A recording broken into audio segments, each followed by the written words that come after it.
Ek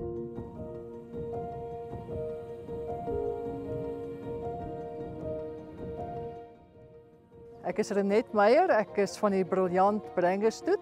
Ek boer nou al vir die afgelope 25 jaar met brengesse. Brenges is baie na aan my hart, want dit is regtig 'n baie gemaklike bees om mee te boer.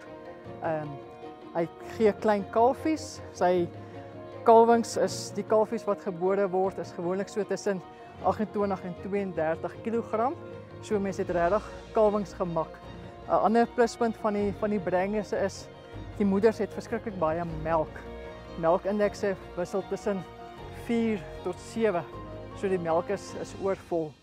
Wat baie goed ook 'n eienskap is van die brengesse is hy poenskop. Dis 'n poenskop ras. So dis 'n regtig moeitevrye ras. Jy het nie nodig om horings af te haal nie. Dis regtig 'n baie moeitevrye ras. Iets wat ook baie goed is van die brengesse is hulle loopvermoë. Hulle kan in rande loop, hulle kan in grond loop, so dis regtig waar, dis 'n baie gemaklike ras. Ons het ons Rosestad veiling.